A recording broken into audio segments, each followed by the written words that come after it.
Hello, everyone, and welcome once again to the Adventures Travel Club television show. We find ourselves back in Egypt, in the old city of Cairo, and we are at the Hanging Church, and our guide's going to explain to us about this. By Maria and Jesus and Joseph, when they escaping from the king of Jewish from Jerusalem, from Israel, came into Egypt here for a big trip. You can see the holy trip, how it was a big here. You can follow the green line here. Every red stop, that means we have either the church or the monastery for the place which Maria and Jesus and Joseph stayed for some time. It was a big trip and a holy trip happened here in Egypt by Maria and Jesus. Here which all the Egypt, which we have the oldest church, which we are going to see, not this one, the other one, which they have a cave inside. Here the biggest monastery, it's called Deir al-Mahrouka in Upper Egypt. Mostly of the Coptic and the Christians of Egypt, now they live by this monastery and the churches, especially in Upper Egypt. In some places called Sohag, or Luxor, or Upper Egypt at all. Well, this was the map that he showed us, that the Holy Family, when they fled, as he calls the king of Jewish, who had been King Herod, fled Bethlehem and came into Egypt, and there they had the whole route of where the Holy Family, where they were. Very helpful, wasn't it? You know, it have was. little guides like that to go by. It really makes you visualize it more so. Yeah, and we're going to go into that church after we visit this one. We are standing on the foundation. We are not standing on the ground level. We are standing over limestone and palm wood. All this is church built over higher than the ground level, about 13 meters, built on the two towers. That's why we call it the suspensed or the hanging church. This is church, ladies and gentlemen, made as a basilican style. It is a square shape, 24 by 23 meters. And the roof is made as a basilican style, you can see, built as a Nuh ark or a Nuh ship, represent the heaven. All made from wood, and we have some opening to let the air and light inside. Many restoration happened. That's not all the original. Many restoration.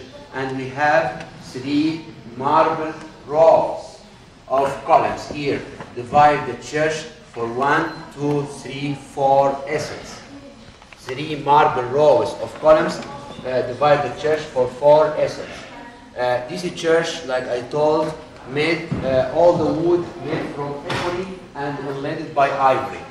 That's considered as a holy church for the Christians of Egypt here, or which we call them the Coptic.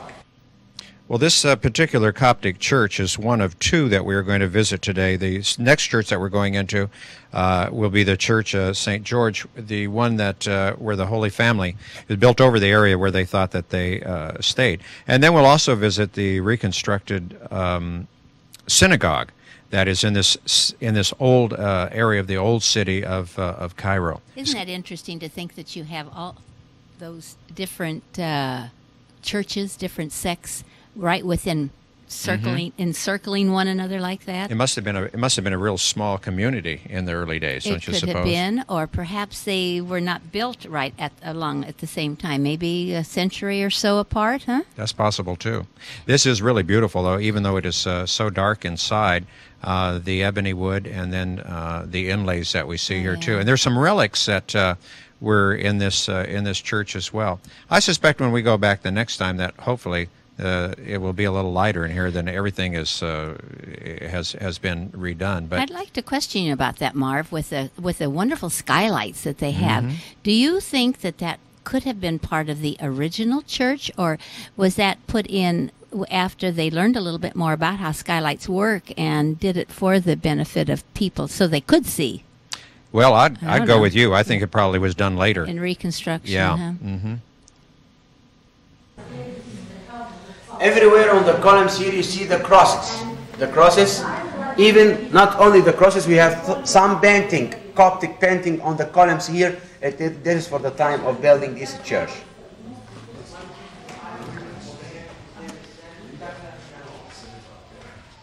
And technically, this came from Habasha. You know Habasha? Habasha is the south of Egypt by Sudan.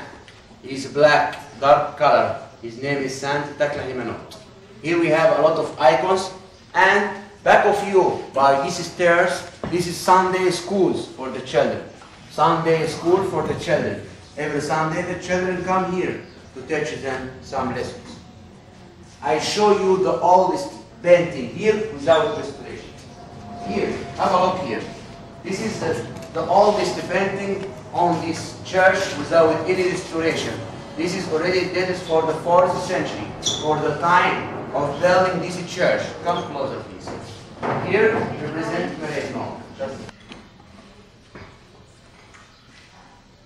Here we don't have only one shape of the cross. We have different shapes of the cross here. We have the cross like that, and then we have other shape of the cross here.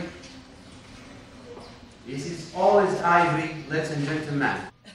Well, it just amazes me that we can still see these paintings, these original paintings that have lasted that long, that are there, and then of course these other ones, and the many icons that were in the church as well. But Marv, I think it's a shame that with all the reconstruction that they've done, that they haven't gone over these wall paintings. What do we call those? I just said the word before.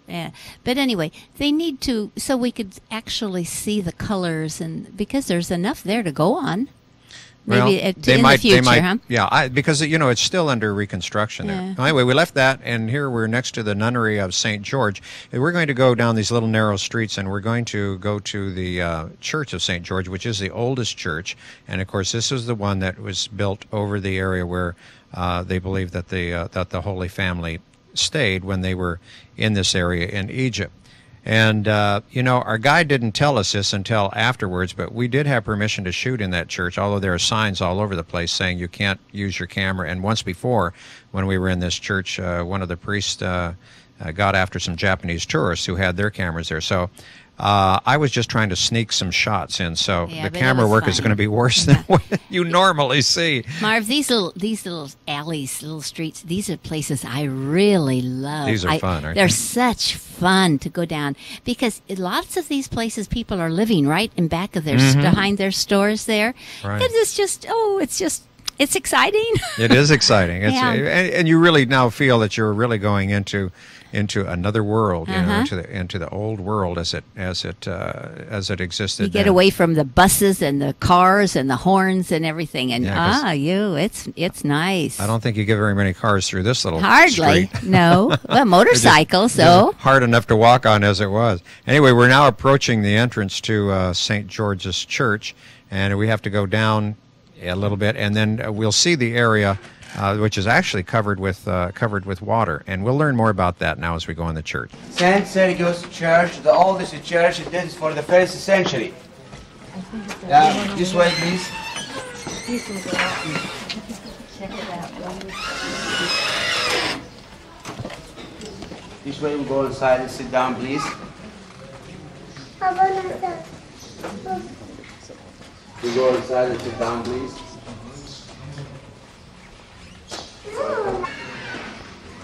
Like the other one, but more simple, more old than the other one.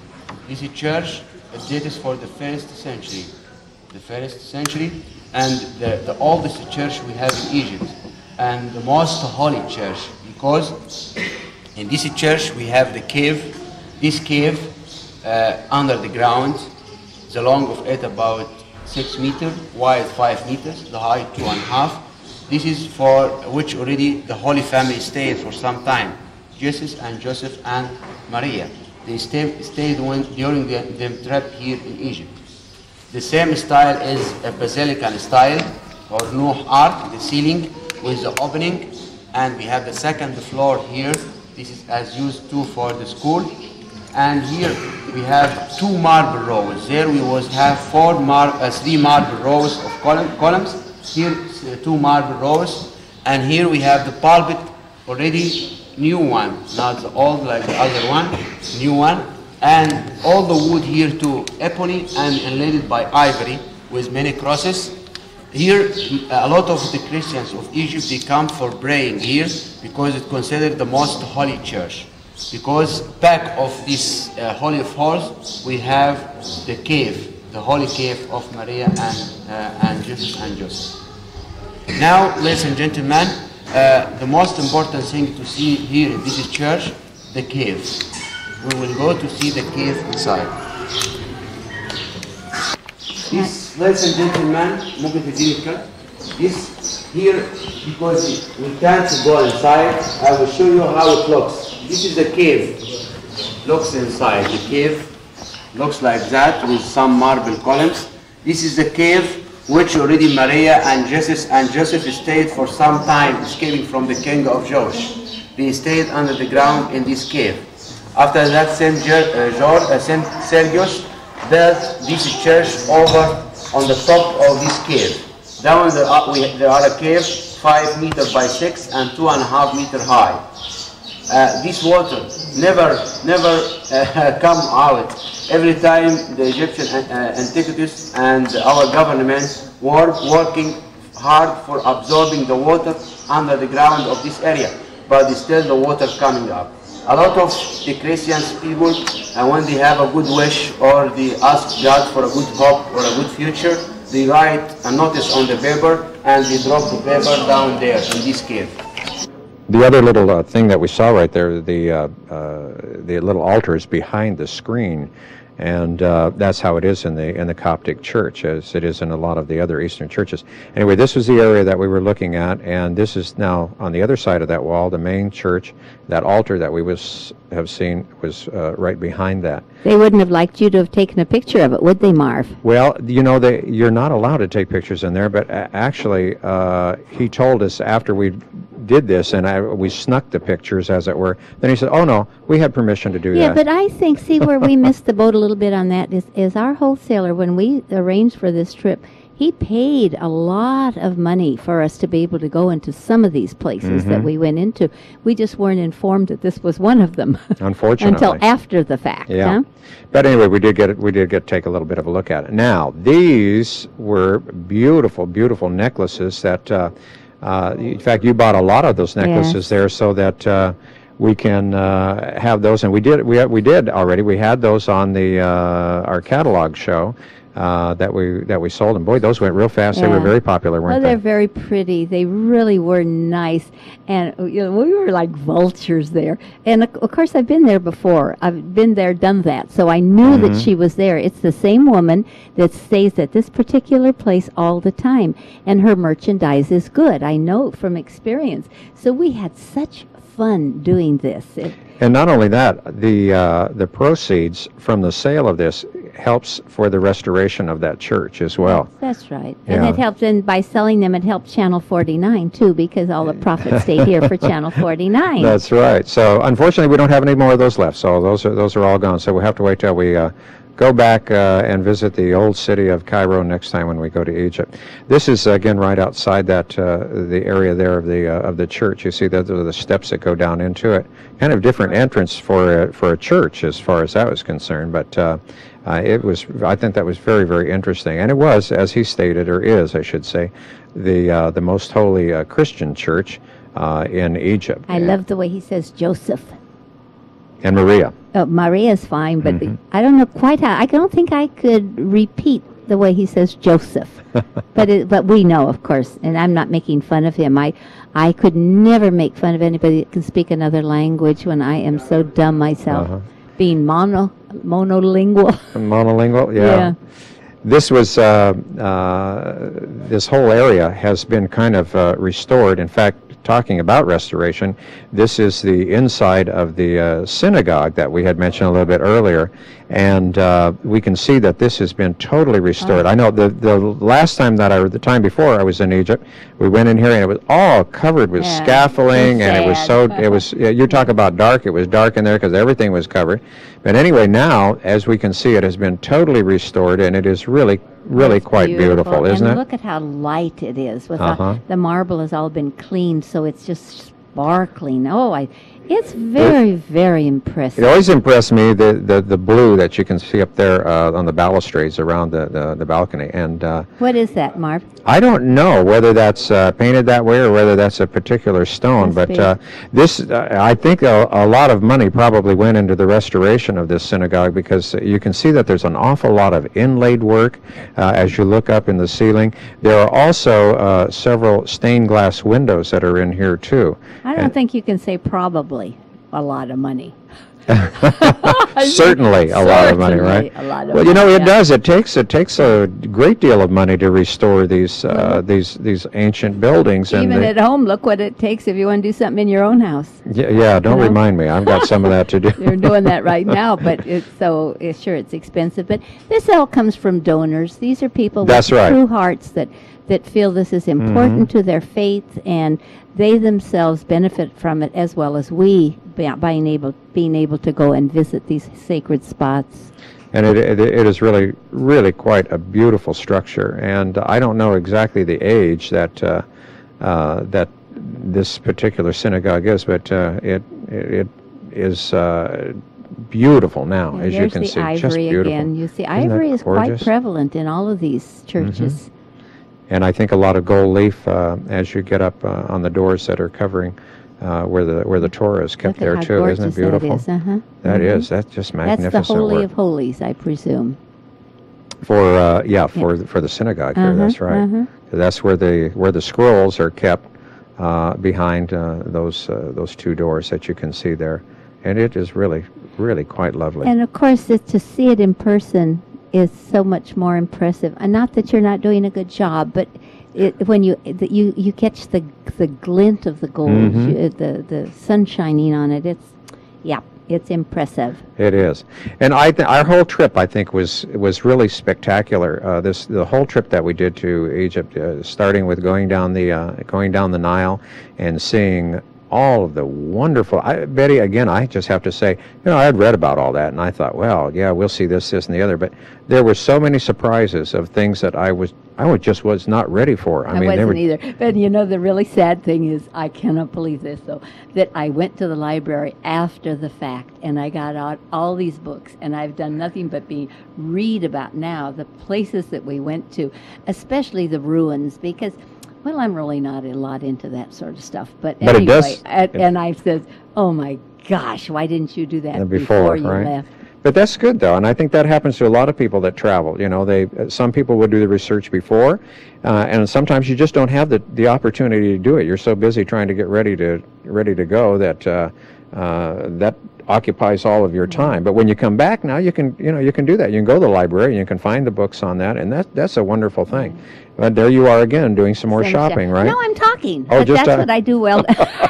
I do a lot of talking anyway, but this was a saleswoman, and I believe she was from the States, and then came back to Egypt. Uh-huh. But it's just fun to browse through these places. And of course, your guides always bring you into places like this. Well, look at this. Wouldn't you like to have that chair? Look at the inlaid work on that. I went over. I took a look at the price on that. Now, what? No, I wouldn't like to have that at all. You wouldn't Where in like the to have heck that? would you put it in your house? My I don't gosh, know. I have no place. That would certainly look out of place. You'd have to have a pharaoh come visit you, I think, to sit in it. But they had marvelous things in that store, and that was just a few doors down from the area where we were, the church. Now here's an outdoor market. Yeah, huh? that's more my speed, getting one of those for my house, not a gold chair. Did you bring any pots back? No, didn't? they're too hard to carry. Yeah, well, I know when we went to Turkey, some folks brought some pots back from there. I think they had them sent. No, the Mendelsons, did they carry I think it with the them? Georges did. I think did they? they actually carried some pots back. Because when they got home, I looked at them. I said, "Oh my golly, what'd you do?" He said, "Well, we just carried these back." Well, I was jealous. I said, "Why didn't I do that?" I carried back a dish one time from Portugal, and I got it home. And after I got it home, bang on the front porch, it. You didn't even get it inside? I dropped it. Oh, carrying all this distance on the plane, everything, and then bang. There it goes. Oh well, I glued it together. Well, we are leaving the old city of Cairo, and see, there's more construction going on here. See, construction everywhere. Yeah, and we're going to head actually to well, another place where we can go shopping. We're going to head to the bazaar, and we've been to several bazaars now, and they are so exciting. I mean, it's just a whole nother situation because they're just thousands of these little shops and little stores that you can go through, but there are also thousands of people out on the street, as you can see. The traffic is incredible in Cairo. I mean, absolutely incredible. But little by little, you take your turn, and you finally get where you're going. And you use your horn. Oh, all the time. And you use your horn. And you use your horn. You certainly do. I don't know what the Egyptians would do without a horn attached to their vehicle. It's not going to get them there any faster. I don't think so. The car's not going to move because they can't move. Hey, take a look now. We're getting next to the embassy. Oh. The flag of the American embassy on the right side here. This is the American embassy. Good God. The biggest embassy we have here in Cairo.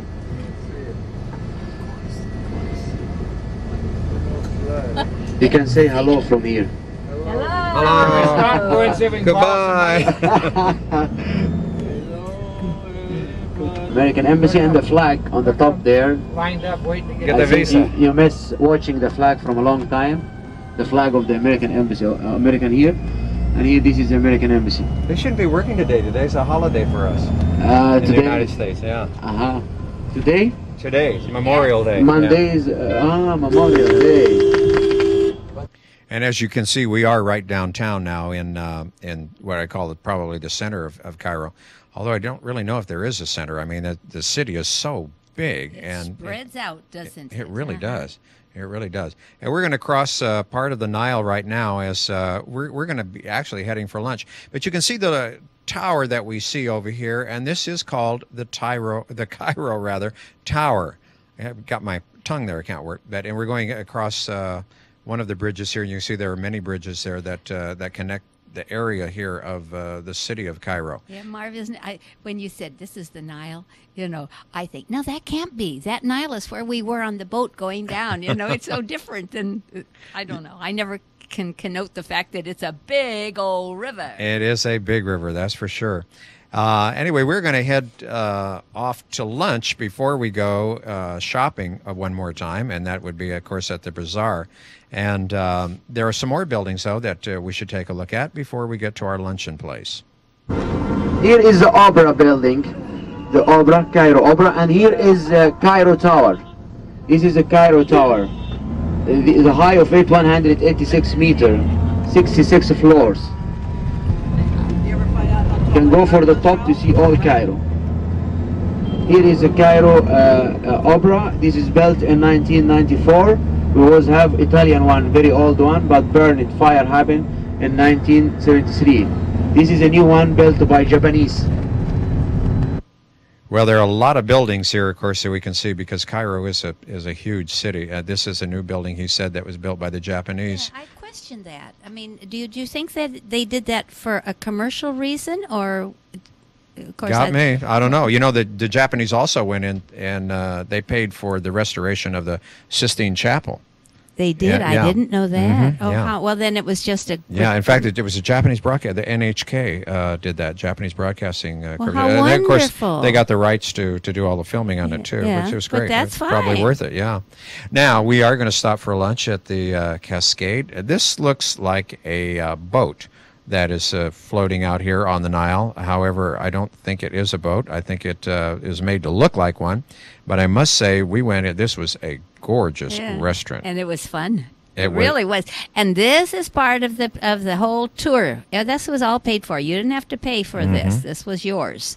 This was wonderful. And as I recall, we had a wonderful lunch here. It was really quite nice. The ambiance was really nice. And after you come through all of what you see in advance and come and relax in a place like this, it was nice. It was very nice. And it was a beautiful place. It was landscaped out very nicely, of course, as you can see here. And the inside, the same thing, too. And they were so gracious. They were, they were very, very considerate, and the staff was just excellent.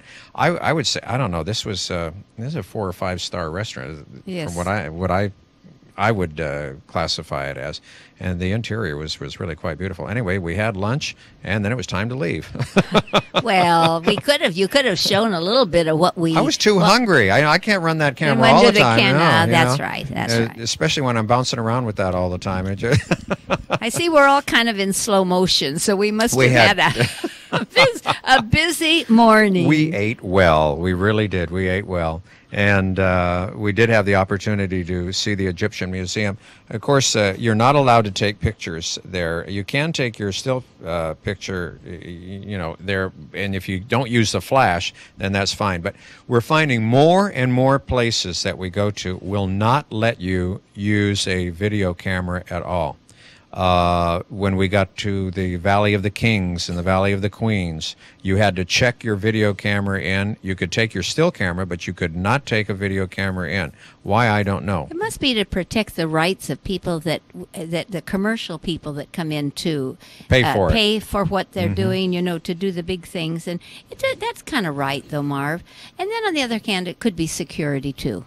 That's very true. With a big camera, you have to be a little more careful. And of course, with the problems that Egypt has had, they want to be very, very secure. In fact, I understand now, after there were some problems, that the security people are really everywhere. More so now, they've stepped up security in Egypt. So it's safe to go. So we're thinking we might go next year again, betcha. because it is, there for a while.